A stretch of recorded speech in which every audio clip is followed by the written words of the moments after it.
తిరిగి BCN news కి స్వాగతం. కూటమి ప్రభుత్వం ఏర్పాటైన ఏడాది కాలంగా రాష్ట్రంలో నియంత పాలన సాగుతుందని వైసీపీ రాష్ట్ర ప్రధాన కార్యదర్శి లక్ష్మీ పార్వతి ఆగ్రహం వ్యక్తం చేశారు. తాడేపల్లి వైసీపీ కేంద్ర కార్యాలయంలో ఆమె మీడియాతో మాట్లాడుతూ రాజకీయ కక్ష సాధింపుల కోసం వ్యవస్థలు నిర్వీర్యం చేసి శాంతి భద్రతలు అనే మాటకు అర్థమే లేకుండా చేశారని అన్నారు. రాష్ట్రంలో మహిళలు చిన్నారులకు రక్షణ లేని దారుణమైన పరిస్థితిని తొలిసారి ప్రజలు చూస్తున్నారని ధ్వజమెత్తారు. దీన్ని గుడ్ గవర్నెన్స్ అని చెప్పుకోవడానికి చంద్రబాబుకు సిగ్గుండాలని మండిపడ్డారు. చూశాను నేను, మానవత్వం లేదు అది ఇదని మాట్లాడుతుంది. అసలు మీ మార్ఫింగ్లకి, మీ అబద్ధాలకి, మీరు చేసే ఎప్పటికప్పుడు మీ కుట్ర రాజకీయాలకి ఇదేనా అసలు పరిపాలన అంటే? చంద్రబాబు, ఇదేనా నువ్వేదో 40 ఏళ్ళ ఇండస్ట్రీ అని చెప్పుకునే గొప్ప రాజకీయ జీవితం? నీ కొడుకుని తీసుకొచ్చి ఒక షాడో ముఖ్యమంత్రి వాడు ఈరోజు, నువ్వేమి లేవు, నువ్వు ఒక అసమర్థుల్లాగా మూలబడి ఉన్నావు. అదేవిధంగా ఇక నీ కొడుకు ఇష్టం వచ్చినట్టు వాడికేమీ తెలియదు, ఓనమాలు కూడా రావు రాజకీయాల్లో.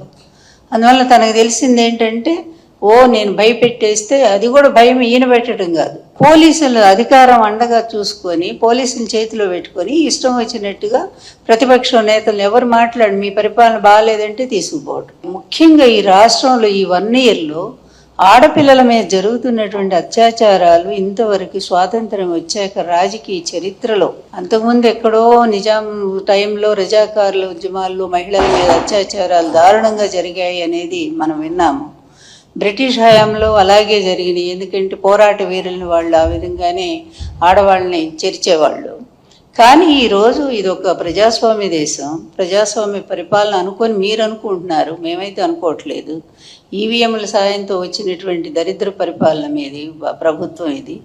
ఈ ప్రభుత్వంలో మీరు చేస్తుంది ఏంటంటే ఇదిగో ఇట్లాంటి అనాచారాలు. మీ పార్టీ వాళ్ళు ఏదో పని చేసినా సరే వాళ్ళకి ఏ విధమైన శిక్షలు లేవు. వాళ్ళు మహిళల్ని భయంకరంగా మరి మీ సోషల్ మీడియాలో ఇష్టం వచ్చినట్టు వాళ్ళ వ్యక్తిత్వ హననాన్ని చేస్తుంటే దానికి ఏ విధమైన శిక్షలు లేవు.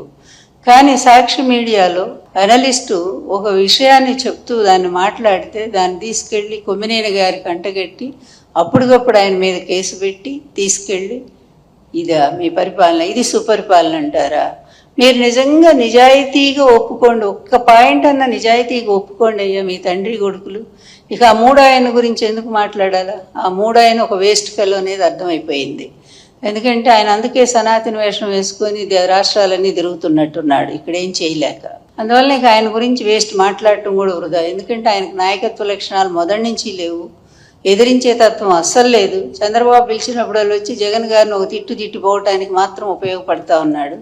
కనీసం మీ పక్కన స్థానం కూడా ఇవ్వనంత స్థితికి దిగజారిపోయాడు, అతను సంపాదించుకోలేకపోయాడు. అందువల్ల ఇక అతని గురించి ఎక్కువ మాట్లాడకూడదు. కానీ మీ ఇద్దరు కలిసి ఈరోజు రాష్ట్రాన్ని ఏ విధంగా చేస్తున్నారో ఒక్కసారి ఆలోచించండి. మీరు ఆలోచించట్ల, ప్రజలు ఆలోచిస్తున్నారు, ప్రతి క్షణం ఆలోచిస్తున్నారు.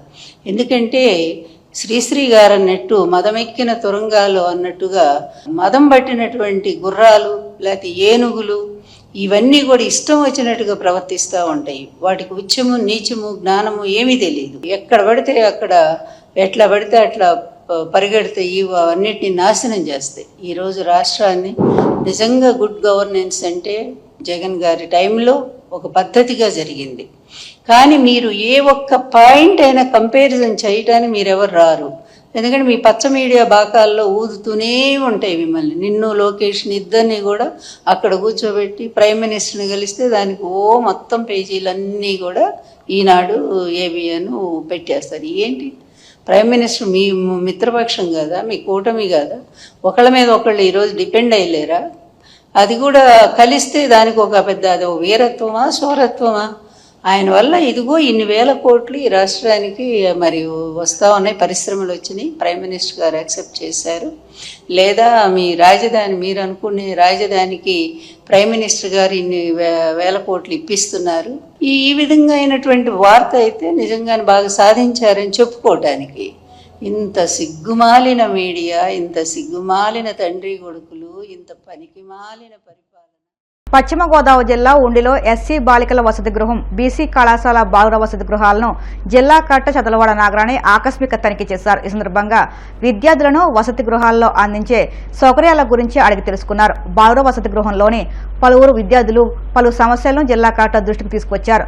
బౌర వసతి గృహంలోని మోటార్ సరిగా పనిచేయక నీరు అందట్లేదని, ఇటీవల కాలంలో విద్యుత్ కోతలు ఎక్కువగా ఉన్నాయని, ఇన్వర్టర్ పనిచేయకపోవడం వల్ల విద్యుత్ సరఫరా నిలిచిపోయినప్పుడు చాలా ఇబ్బందులు పడుతున్నామని జిల్లా కలెక్టర్ దృష్టికి తీసుకొచ్చారు. వెంటనే ఈ సమస్యల పరిష్కారం అయ్యేలా చర్యలు తీసుకోవాలని కలెక్టర్ సంబంధిత అధికారులను ఆదేశించారు. అదేవిధంగా బౌర వసతి గృహంలో లైబ్రరీని ఏర్పాటు చేయాలని, విద్యార్థులు ఆడుకునేందుకు వీలుగా క్యారం బోర్డు వంటి ఇండోర్ గేమ్స్ ఏర్పాటు చేయాలని మండల తహసీల్దార్కు సూచించారు.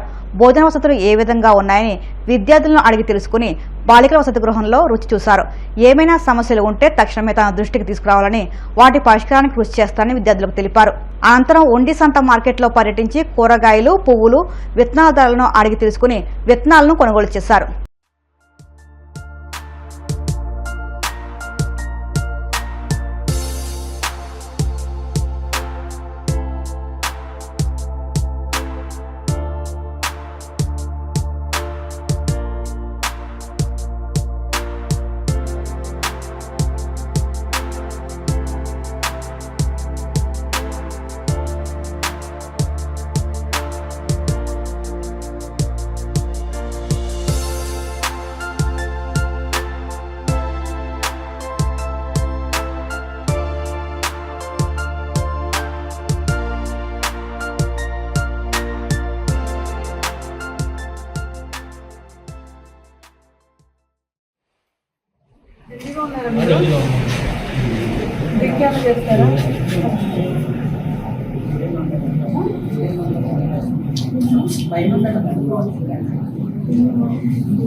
ఐఏఎస్ అధికారులు రాజుల్లాగా ఉద్యోగులు వాళ్ల దగ్గర పనిచేసే బానిసలు అనే ధోరణిలో వ్యవహరిస్తున్నారని ప్రభుత్వ ఉద్యోగుల సంఘం రాష్ట్ర అధ్యక్షుడు కేఆర్ సూర్యనారాయణ పశ్చిమ గోదావరి జిల్లా భీమవరంలో కీలక వ్యాఖ్యలు చేశారు.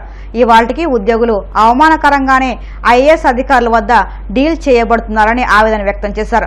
100% ఐఏఎస్ అధికారులు విజిటింగ్ అవర్స్ మెయింటెనెన్స్ చేయడం లేదని, ఉద్యోగులను ఉద్యోగ సంఘాలను కలవడం లేదన్నారు. ఒకవేళ కలవడానికి లోపలికి వెళితే కూర్చోమని మర్యాద చూపించడం లేదని, ఉద్యోగులను సహచరులుగా భావించడం లేదన్నారు. ఈ ధోరణి ఐఏఎస్ అధికారులు మార్చుకునేలా ప్రభుత్వం చర్యలు చేపట్టకపోతే రాష్ట్రంలో అధికారులకు ఉద్యోగులకు మధ్య ఘర్షణ వాతావరణం నెలకొంటుందని, ప్రభుత్వానికి ఇబ్బంది కలిగే పరిస్థితి వస్తుందని వ్యాఖ్యానించారు. ఆంధ్రప్రదేశ్ ప్రభుత్వము చాలా స్పష్టంగా మేము ఆంధ్రప్రదేశ్ ప్రభుత్వ ఉద్యోగుల సంఘం పక్షాన డిమాండ్ చేసింది ఏంటంటే, మొదటగా ఏ ఉద్యోగి ఎంత రావాల్సి ఉందో లెక్క తేల్చి వారి సర్వీస్ రికార్డులో నమోదు చేయండి. చేసిన తర్వాత వారి చెల్లింపుకి ఏదైనా ప్రత్యామ్నాయ మార్గాన్ని ప్రభుత్వం ఒక పథకాన్ని ఏదైనా రూపొందించాల్సిన అవసరం ఉన్నది. మనం ఎన్ని మాటలు చెప్పుకున్నా ఈరోజు ఈ 30,000 కోట్ల రూపాయలు 40,000 కోట్ల రూపాయలు ఒక ఉద్యోగస్తులకి తీసుకొచ్చి పెండింగ్ బకాయిలు తీర్చేటువంటి ఆర్థిక పరిస్థితి ఇప్పట్లో ఆంధ్రప్రదేశ్ ప్రభుత్వానికి అంతటి ఆర్థిక పరిపుష్టి చేకూరే అవకాశం లేదు. అలాగని ప్రభుత్వానికి ఆర్థిక పరిపుష్టి చేకూరే వరకు మరి రావాల్సిన ఉద్యోగస్తులు వేచి చూడమంటే వాళ్ళు చాలామంది పెన్షనర్లు చనిపోయేదానికి కూడా సిద్ధంగా ఉన్నటువంటి పరిస్థితి ఉంది. అందులో ప్రభుత్వం ఒక ప్రత్యామ్నాయ పథకం రూపొందించడానికి ముందుకు రావాలని మేము డిమాండ్ చేశాం. అందులో భాగంగా మేము చేసిన ప్రతిపాదన ఏంటంటే, కనీసం ఉద్యోగులకు ఎంత రావాలో ఇండివిజువల్గా అకౌంట్ లెక్క తెరిచినట్టయితే వారు నివాసం ఉండేటువంటి ఏరియాల్లో వాళ్ళకి ఆ ఊళ్ళో ఒక హౌసింగ్ స్కీమ్ని ప్రభుత్వం రూపొందించి గవర్నమెంట్ ల్యాండ్ని వారికి రావాల్సినటువంటి బాకీ మొత్తానికి తగ్గ దామాషాలో ఆ భూమిని కేటాయింపు చేసి ప్రభుత్వం వాటిని ఆ హౌసింగ్ కన్స్ట్రక్షన్ చేసుకోవడానికి ఇంట్రెస్ట్ని సబ్సిడైజ్ చేస్తే, బ్యాంక్ ఇంట్రెస్ట్ని కనుక గవర్నమెంట్ ఆ ఇంట్రెస్ట్ కంపోనెంట్ని సబ్సిడైజ్ చేస్తే మరి మోడల్ కాలనీస్ డెవలప్ అయ్యేటువంటి అవకాశం ఉంటుంది. తద్వారా ఊర్లు కూడా ప్రతి ఊర్లో పట్టణాలు డెవలప్ అయ్యి ఎక్స్పాండ్ అయ్యేటువంటి అవకాశం ఉంటుంది. కేటగిరైజేషన్, రేషనలైజేషన్ నిరంతరం జరిగే ప్రక్రియ, అడ్మినిస్ట్రేటివ్ ప్రక్రియ, ఉద్యోగుల సర్వీసులకు సంబంధం లేదు. అంటే జనాభా ప్రాతిపదికనో లేకపోతే ఆయా శాఖల వాళ్ళు నిర్వర్తించే అవసరాల ప్రాతిపదికనో ఒక్కో సచివాలయంలో గత సంవత్సరంలో ఎన్ని దరఖాస్తులు వచ్చాయి, ఏ శాఖ ఎన్ని అటెండ్ అయ్యారన్న ప్రామాణికం ఏదో తీసుకుని దాన్ని కేటగిరైజ్ చేస్తారు, A grade, B grade, C grade అని. ఆ గ్రేడింగ్ని బట్టి ఎంతమంది ఉద్యోగులు ఉండాలో నిర్ణయిస్తారు. అంటే ఒక కేటగిరీ ఉద్యోగికి మరో కేటగిరీ ఉద్యోగి ఎలా ప్రత్యామ్నాయం అవుతాడని ఆ నిబంధనలు రూపొందించారో నాకైతే అర్థం కావటం లేదు. ఉదాహరణకి రెవెన్యూ శాఖలో విఆర్ఓ ఉంటాడు, విఆర్ఓ విధులు వేరు, జాబ్ చార్ట్ వేరు. సర్వేయర్ ఉంటాడు, వాడి విధులు వేరు, వాడి జాబ్ చార్ట్ వేరు. సర్వేయర్ చేసే పని వేరు, విఆర్ఓ చేసే పని వేరు.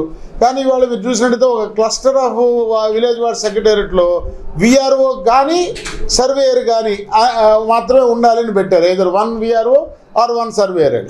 అంటే సర్వేయర్ ఉన్న దగ్గర మరి విఆర్ఓ పనులు ఎవరు చేస్తారు, విఆర్ఓ ఉన్న దగ్గర సర్వేయర్ పని ఎవరు చేస్తాడు? ఇది 11 వివిధ ప్రభుత్వ శాఖలకి సంబంధించిన ఫంక్షనరీస్ 18 మంది ఉంటారు ఈ గ్రామ వార్డు సచివాలయంలో. ఈ 11 ప్రభుత్వ శాఖల అధినేతల్ని ఓ దగ్గర కూర్చోబెట్టి అసలు వాళ్ళతో ఒక సమన్వయ మీటింగ్ పెట్టిన తర్వాత ఈ ప్రక్రియ చేపట్టుంటే బాగుండేది. ఇంతవరకు అసలు అటువంటి ఆలోచన ఎక్కడ జరిగినట్టుగా కానీ, ఒక సమావేశం జరిగినట్టు కానీ ఎక్కడ మీడియాలో కానీ ఎక్కడ కూడా చూసినటువంటి పరిస్థితి లేదు. పోనీ ఉద్యోగ సంఘాలతో ఏమైనా సంప్రదించి విధానాన్ని రూపొందించారంటే ఎవరిని సంప్రదించినటువంటి పరిస్థితి అయితే కనబడటం లేదు. రెండోది, ఏ శాఖ ఆ శాఖ స్వతంత్రంగా నిర్ణయాలు తీసుకుని వ్యవహరిస్తుంది. ఇది కామన్ పూలు, ఏ శాఖ ఆ శాఖ నియంత్రణ. దీంతో ఒక అయోమయం, గందరగోళం నెలకొని ఉంది. కాబట్టి నేను ఆంధ్రప్రదేశ్ ప్రభుత్వ ఉద్యోగుల సంఘం పక్షాన యావత్తు గ్రామ వార్డు సచివాలయ ఉద్యోగులందరి యొక్క అభీష్టం మేరకు తక్షణం ప్రభుత్వం ఈ ఆన్గోయింగ్ బదిలీల ప్రక్రియ నిలుపుదల చేసి, ఇప్పుడేం భూమి బద్దలైపోదు, కొంపలు అంటుకుపోవు. ఈ 30వ తారీఖులోగా ఆ విలేజ్ వార్డ్ సెక్రటరీ ఉద్యోగులను బదిలీ చేయనంత మాత్రాన ఇంత తెచ్చి వాళ్ళు నియామకం అయింది. అంతా కలిపి 5 సంవత్సరాలు పూర్తి కాల. 5 ఏళ్ళలో ఇంకొక 6 నెలల పాటు వాళ్ళు అదే చోట పనిచేసినందువల్ల వచ్చే ప్రమాదం ఏంటి? పైగా ఏ ఒక్క ఫంక్షనరీకి నిర్దిష్టమైన జాబ్ చార్ట్ ఇవ్వలేదు. మరొకసారి సంప్రదింపుల ప్రక్రియ చేపట్టి 11 శాఖల అధినేతలతోనూ ఆ 11 ప్రధాన ఉద్యోగ సంఘాలతో సంప్రదింపులు చేసిన తర్వాత ఈ అయోమయం లేకుండా బదిలీ అనేది శిక్షగా మారకూడదు. బదిలీ అనేది ఉద్యోగికి మరింత ప్రోత్సాహం కలిగించేటట్టు, ఆ కొత్త ఊళ్ళో మనతో ఉత్సాహంగా వాడు పనిచేసేటట్టు కల్పించేటట్టు ఉండాలి తప్ప ఈ ఎందుకు వచ్చిందిరా బాబు అని వాడు దాన్ని శిక్ష కింద భావించే పరిస్థితి తీసుకురావద్దని ప్రభుత్వానికి అప్పీల్ చేస్తా ఉన్నాను.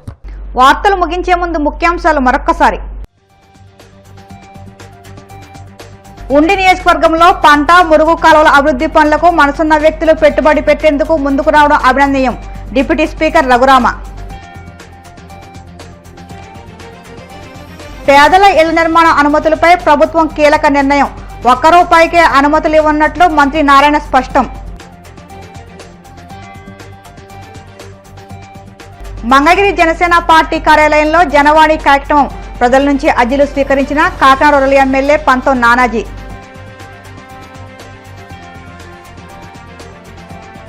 కూటమి ఏడాది పాలనలో జరిగినవన్నీ దారుణాలే అన్న వైసీపీ రాష్ట్ర ప్రధాన కార్యదర్శి లక్ష్మీ పార్వతి. రాష్ట్రంలో శాంతి భద్రతలు పూర్తిగా క్షీణించాయని ఆగ్రహం. ఈ వార్తలు ఇంతటితో సమాప్తం. మరిన్ని వార్తల కోసం BCN digital YouTube channel, Facebook పేజీని ఫాలో అవ్వండి. అప్డేట్ వార్తల కోసం ప్లీజ్ సబ్స్క్రైబ్.